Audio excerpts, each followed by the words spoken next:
Social మీడియాలో ఒక క్యూటీపై photo చక్కర్లు కొడుతుందన్నమాట. క్యూటీపై గురించి మనం మాట్లాడుకుందాము. ఎందుకు క్యూటీపై అంటున్నానంటే, మీట్ హరీస్ అలీ, ఆ second year dental surgery student.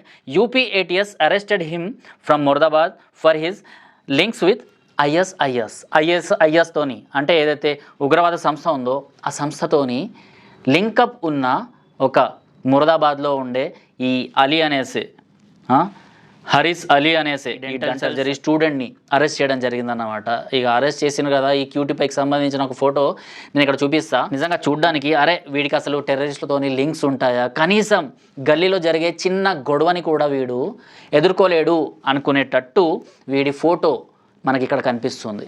So వీడు అక్కడ అటాక్స్ ఏదైతే భారతదేశంలో అటాక్స్ ఏవైతే చేస్తున్నారో సో వాటికి ప్లాన్స్ చేస్తూ యూపీకి సంబంధించిన లేకపోతే వివిధ రాష్ట్రాలకు సంబంధించిన యువతని భారతదేశం నుంచి ISISలో, అంటే ఈ ఉగ్రవాద సంస్థలో, ఈ నీచ్ ఖమేనీ ఉగ్రవాద సంస్థ ఉంది కదా ISIS, భారతదేశంలో నుంచి జమ్మూ కాశ్మీర్ని వేరు చేయాలి అనేసి, లేకపోతే భారతదేశంలో ఉన్న ఇస్లామిక్ రాడికల్స్ని ఉగ్రవాదం వైపు తీసుకెళ్ళాలి అనేసి, లేకపోతే కేరళ స్టోరీ సినిమాలో చూసాం కదా, యువతుల్ని అక్కడ తీసుకెళ్ళి సెక్స్ స్లేవ్స్ లాగా, జాగ్రత్తగా వినండి, సెక్స్ స్లేవ్స్ లాగా వీళ్ళని యూజ్ చేసుకోవాలి అనేసి అనుకునే ఏదైతే ఉగ్రవాద సంస్థ ఉందో, ఏదైతే ఈ ఇస్లామిక్ కంట్రీకి ఎవరైతే వెళ్తారో వాళ్ళలో కొంచెమైనా ఇస్లామిక్ భావాలు కాస్త రాడికల్గా వీళ్ళకి కనిపిస్తే వాళ్ళని హైజాక్ చేసి వాళ్ళతోనే ఈ భారతదేశంలోనే కుట్రలు పన్నేటట్టు ఎవరైతే చేస్తారో దానికి ఈ అబ్బాయి వర్క్ చేస్తాడు అనమాట.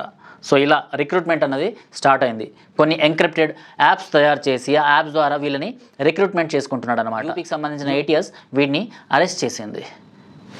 ఇది ఒకటే కాదు, ఎందుకంటే వీడి ఏజ్ కూడా మళ్ళీ ఎంత ఉందంటే 19 సంవత్సరాలు. కేవలం 19 సంవత్సరాల్లోనే వీడు ఇలాంటి ఉగ్రవాద అంటే రాడికలైజేషన్ వైపు వెళ్ళిపోయాడు వీడు.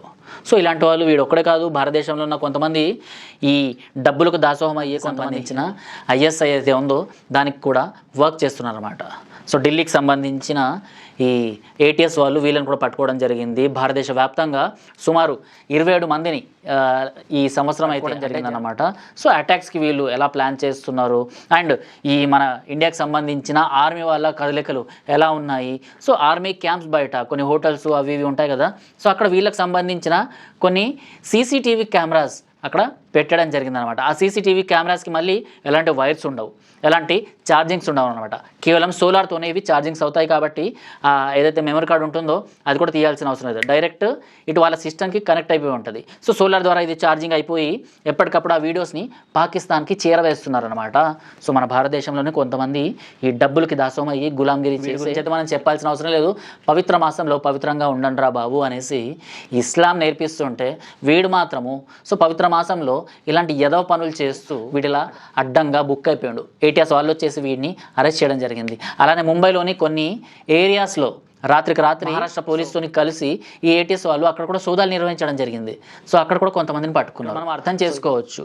సో మతం అన్న ఉచ్చులో పడి రాడికలైజేషన్ వైపు వెళ్తూ దేశంలోనే ఇంటర్నల్గా ఇలాంటి ఉగ్రవాదాన్ని సృష్టించి బాంబు దాడులు చేయాలనేసి కుట్రలు పన్నుతుంటే మరి కొంతమంది డబ్బులకి కక్కుర్తి పడి మళ్ళీ వీళ్ళకి ఇచ్చే డబ్బులు ఎంత అంటే 5,000 నుంచి 10,000, ఈ 5,000 నుంచి 10,000 డబ్బుల కోసం వీళ్ళు ఆశపడి ఇలాంటి కెమెరాలు ఫిక్స్ చేసి ఆ వీడియోస్ పాకిస్తాన్కి సంబంధించిన ISI వాళ్ళకి అమ్మేస్తుందన్నమాట.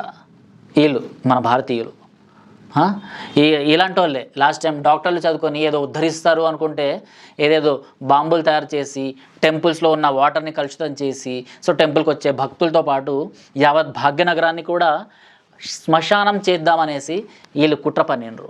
సో వీళ్ళ రాడికల్ మైండ్ సెట్ కలిగిన వాళ్ళు డాక్టర్లైనా ఇంజనీర్లైనా ఎవరైనా కూడా, ఇంజనీర్ అయితే లాడెన్ లాగా తయారవుతుండే. ఈ రాడికల్ మైండ్ సెట్ ఉన్న వాళ్ళ గురించి మాత్రమే నేను మాట్లాడుతున్నా.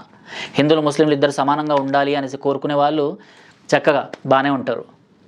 కానీ దీని గురించి మాట్లాడి మిమ్మల్ని తట్టి లేపుతుంటే మమ్మల్ని మతోన్మాదులు అనేసి, లేకపోతే మతం కోణంలోనే వీళ్ళ న్యూస్లన్నీ ఉంటాయి వీళ్ళ న్యూస్లో అనేసి ఎవరైతే మమ్మల్ని పాయింట్అవుట్ చేసేవాళ్ళు కాస్త మీ పక్కన ఎవరైతే ఇలాంటి వాళ్ళు ఉంటే వాళ్ళని పోలీసులను పట్టించండి. ప్రపంచంలో ఎక్కడ ఏం జరిగినా కూడా సో వాటికి సంబంధించిన ఏదో ఒక లింక్ మన హైదరాబాద్కి సంబంధించిన ఈ ఓల్డ్ సిటీతోను కావచ్చు, లేకపోతే హైదరాబాద్లో ఉన్న వేరే వేరే టోలీ చౌకీలో మొన్న ఆ సిడ్నీకి సంబంధించిన ఎవరైతే షూటర్స్ ఉన్నారో వాళ్ళకి సంబంధించిన ఫ్యామిలీ ఇక్కడ నుంచే వెళ్ళింది అనేసి ఇంటర్నేషనల్ పేపర్స్ రాయడం జరిగిందనమాట. సో ఏదో ఒక లింక్ ఇక్కడ కంపల్సరీగా ఉంటూనే ఉంటుందన్నమాట. అండ్ కొంతమంది ఇంకొంచెం ముందుకెళ్ళి మన హైదరాబాద్కి సంబంధించిన ఇన్ఫ్లుయెన్సర్సే, ఈ ఇస్లామిక్ ఇన్ఫ్లుయెన్సర్స్ కొంతమంది ఏం చేస్తున్నారంటే భారతదేశంలో అడానికి సంబంధించిన కంపెనీ ఇజ్రాయెల్కి సంబంధించిన ఏదైతే యుద్ధ సామాగ్రి ఉంటుందో దాన్ని ఇక్కడ తయారు చేస్తుంది అంట. అంటే డ్రోన్స్ ఏవైతే ఉంటాయో భారతదేశంలో మన హైదరాబాద్ నుంచి తయారు చేస్తున్నారనేసి మ్యాప్తో సహా వీడియోలు చేసి అందించడం జరుగుతుందన్నమాట. సో ఇన్స్టాగ్రామ్లో ఇలాంటి వీడియోస్ చాలానే వైరల్ అవుతున్నాయి. అంటే మన హైదరాబాద్లోని కొన్ని ఏరియాలు, ఆ ఏరియాల గురించి నేను కూడా ఇక్కడ ప్రస్తావన చేయకూడదు, కానీ వీళ్ళు మాత్రం ఉండే ఏరియా పేర్లని గూగుల్ మ్యాప్స్తో సహా వీడియోలు చేస్తూ సో ఇజ్రాయిల్ ఈ డ్రోన్స్ని భారతదేశంలో తయారు చేస్తుంది అండ్ పాలస్తీనాలో ఇవన్నీ డ్రోన్స్ అక్కడ ప్రయోగిస్తుంది. మన పాలస్తీనా వాళ్ళని మనమే భాగ్యనగరం వాసులము అంటే మన హైదరాబాదీస్ పొట్టన పెట్టుకుంటున్నాము. సో దాన్ని ఎలాగో మూయించాలి అనేసి భద్రతా వ్యవస్థనే వీళ్ళు క్వశ్చన్ చేసే విధంగా ఇలా తయారవుతున్నారనమాట.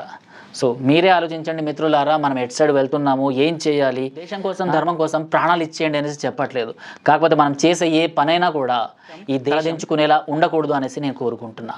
బట్ కొంతమంది ఇలాంటి వాళ్ళు అప్పుడప్పుడు అడ్డంగా బుక్ అయిపోతుంటారు అనమాట. ఉగ్రవాద హస్తాల్లో వీళ్ళు ఇలా బలైపోతుంటారు.